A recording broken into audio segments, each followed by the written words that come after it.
Right? And I'm not playing no games. Yeah. Well, I'm Pops. Here we go. Let's talk about Black Adam. Yeah, that's right. Black Adam. It has been a very interesting few days hearing and seeing the fan and the critics separation on this film. Like the last I checked, it was let's see, Black Adam. Rotten Tomatoes is in the neighborhood of like 40%, and then like the audience score is like 80 something percent. So I'm like, oh wait a minute, I actually now I'll go see this in the theater. Maybe I'll actually like give them a couple of, yeah, 39% for critics, 90% for audience. The audience score just keeps going up. So finally saw the movie. Let me give you my thoughts. Let me tell you what I think this means. But here's the one biggest thing we can know.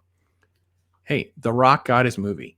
It's been like over a decade of them talking about and him being excited about being a superhero and getting to be Black Adam. This is what he's wanted to do so long. And yeah, he got it. Be careful what you ask for. You just might get it, right? So yeah, here we are. Black Adam is, so we have to have a couple different storylines that all supposed to overlap. I think I can explain to you why I think the critic score is so low and why I think the audience score is so high. So there's a backstory with 2600 BC. We're in like what's called Kahndaq, which is basically like the hometown of Black Adam, right? And we get this crown that's made by the king, and the crown is the crown of Sabak. And we'll get to that in a minute. But there's this crown. And so basically, the only way to defeat the king once this crown is made is the Council of Wizards do the Shazam thing, and they transfer the powers to their champion, and the champion, saves the day. But in the process of present day, there's a new archaeologist, Adriana, and she's located where this crown is, and her brother is Kareem, and they're there to find this. And the Intergang, which is this generic name for this almost faceless group that controls Kahndaq, it oppresses them, it controls everything. There's like checkpoints and all of this. And they basically ambush Adriana. And when she reads the incantation, it wakes up Teth Adam, which is, Black Adam, which is The Rock, right? Now, basically, he is, not a hero. He is like the anti-hero, right? He's not meant to be a villain. He's just meant to be, he'll just kill everybody that's in the way, right? Amanda Waller sends force a Justice Society, the JSA, which it never says America, I don't think, just says Justice Society, but it's JSA, right? Hawkman, Dr. Fate, Cyclone, and Atom Smasher, a very small version of that group. And they're going to try to intercede. And there's all this back and forth. And most of the screen time is about combating Black Adam, trying to contain him, whether he'll stop killing people or not. And he has this very strong affinity to Adriana and her son, who are part of all this stuff. And throughout the film, you have some flashbacks to when Teth Adam was a boy and his family, right? So as the film progresses and you start to realize that Adam is sort of like out of control, like there's nothing that can really subdue him. It's all about trying to come up with a compromise. And the backstory is explained that wasn't really what you thought, is the fact that he did not go there in good terms. He went there and just killed everybody. So therefore, the Council of Wizards imprisoned him. So what Adriana opened was the Rock of Eternity, freed him from his prison. And ultimately, he's trying to figure out how to rationalize this dichotomy that he's found himself in. And he ultimately surrenders himself, and he basically becomes imprisoned in this black site, right? And there's all of these chase scenes and fight scenes over the crown and the bad guys and good guys and all this other stuff's going on, whatever. But at the end of the day, Black Adam is subdued. JSA is still finding out there's still conflict. There's something that's still not quite right. And the demon, the one with the king, that the king has this crown, and demon Sabak is so instead of saying Shazam, it says Sabak, right? And there's like, this is based on like the new version, right? This Ishmael guy who's kind of like the quasi villain says Sabak, which is basically a satanic version of Shazam, right? So it's like every letter stands for like I think it's S for Strength of Satan, those kinds of things. So it's all these crazy parallel universe, dark versions of the Shazam universe is what we're in. And of course, the film has to reach its climax where they realize they can't even defeat this guy. They're going to have to figure out a way to release Adam and allow him to come into play. So pretty much the film. So why do critics hate it? Well, critics hate it because it's a very disconjointed. The pacing is start, stop, start, stop. Dwayne Johnson is very stoic. There's not like a good emotional range of like the backstory and his affinity for these two kids. He stares ominously at this statue. Like so much screen time is just spent with him floating and then fighting. We just constantly are fighting. He and Hawkman are constantly fighting, things like that. Right. So the story does very much feel sort of like lost in all of this. Like the root of the story is very, very rudimentary. There's not a lot of meat on these bones, right? Now, why do audiences love it? The audiences love it because it's a lot of fun. They have a good time. Like we don't need a complicated superhero story. We just want to try to have some fun. And The Rock looks really good. Like The Rock looks like a good Black Adam. That's not the problem. And the JSA are really pretty cool. I got to be honest. I can't stand that they race swapped Cyclone and then gave her red hair. Like I really, one thing what they did with Hawkman is one thing, but doing it Cyclone 2 didn't make a lot of sense. But they're fine. Atom Smasher plays for a few gags, and there's some interesting special effects. I will say, what I really liked about the film was that all of the performances and all of the superheroes and all of the action stuff brought to life was pretty good. The faceless intergang stuff was just lame. I just didn't care.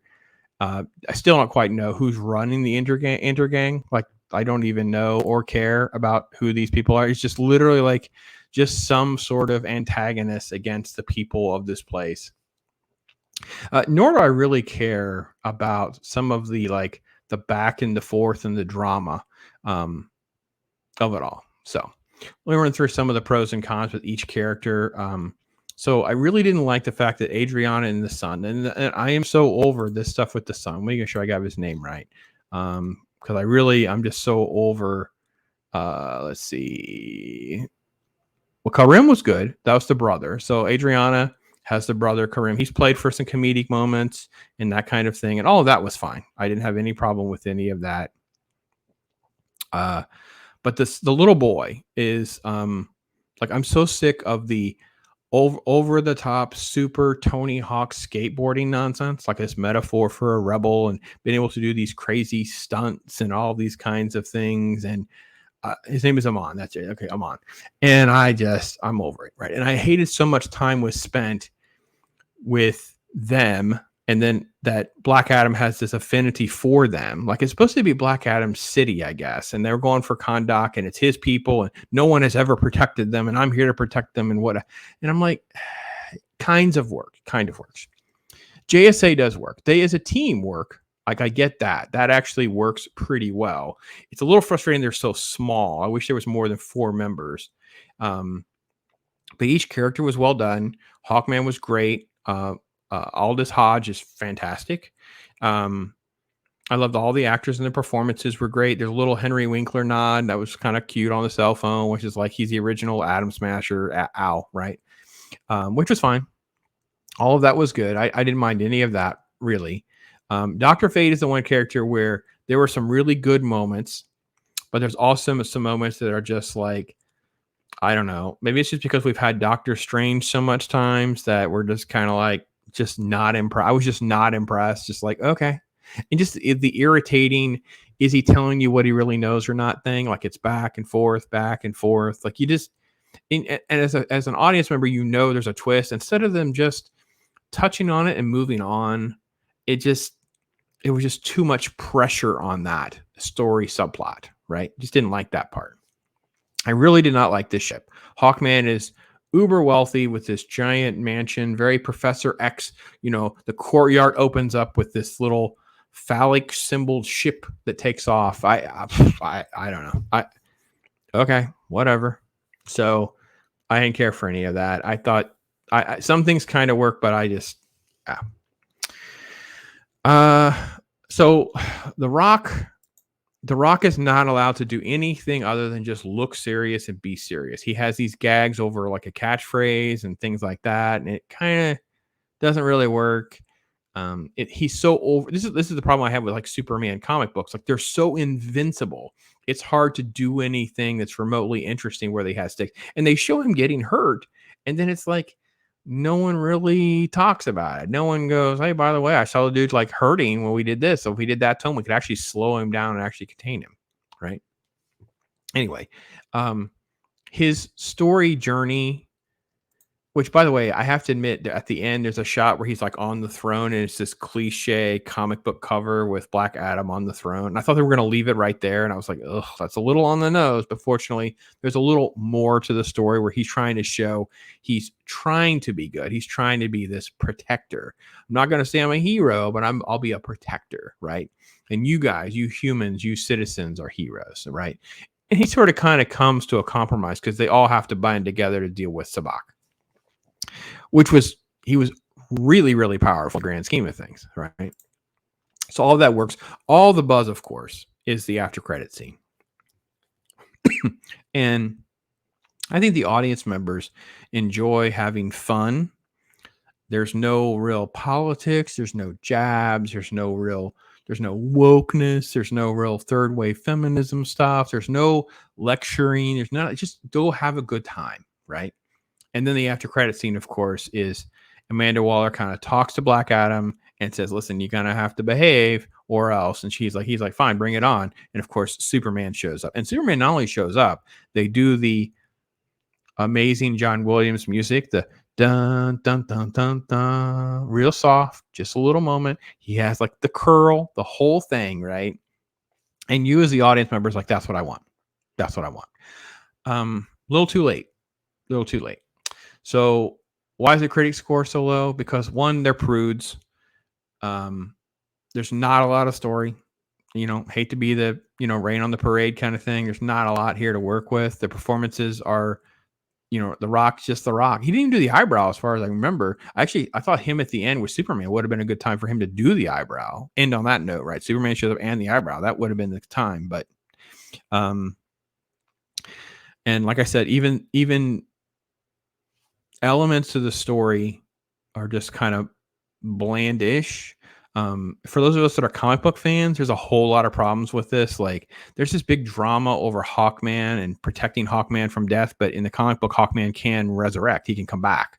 And Dr. Fate should know that, right? And then there's also like Dr. Fate, the helmet. And then at the end, instead of there being a helmet, it just sort of like vanquishes itself, just disappears.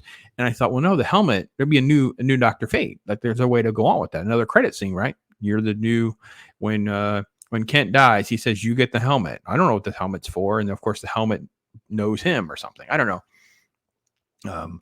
So there's just a lot of little pieces. And also the Black Adam film, and it's sort of like not being presented in part of like the Shazam thing. It feels very disconnected, but I don't really have too much of a problem with like the wizard stuff and the backstory. Like, just because we didn't see Shazam doesn't mean we can't enjoy Black Adam and vice versa. So I thought all that was fine. With that said, though, an audience score of 90, that is the overcompensation of everything else being so bad. Because this movie is more like a 7, and I'm being probably kind, because it's probably more like a 6 to a 7. But it's fun, and it's a good time, and it does give you sort of like a piece into the DCEU where you can kind of move forward and have some fun, enjoy some characters and that kind of thing. I think there could be a place for some Justice Society stuff if there were more characters, but I'm like, okay. I mean, at the end of the day, if Amanda Waller knew how to call Superman in, no offense to the Justice Society, why did we not at least include him or just send him? Like, same old problem with Amanda Waller being involved. Like, we just need to not involve her. Like, that would, maybe the fact that Carter has Egyptian ties and ancient ties, that would have been a better way of connecting it to Black Adam in a sense of urgency, or tie it to Shazam, by the way, because it's part of the Shazam universe. So anyway, that's my thoughts. You guys can tell me if I'm crazy, if you liked it or not. You can give me your ideas in the comments. That's kind of pretty much my take. I can kind of see both sides. It's to me, the reality's in the middle, right? It's not a 40 and it's not a 90. It's kind of in the middle. if I had to give it like that kind of numerical system in the 70s is fine. I can give it, that 68 to 75 range for those of you who like those kind of scores. That's where I'll go with it. So anyway, that's my thoughts, and I'm Pops.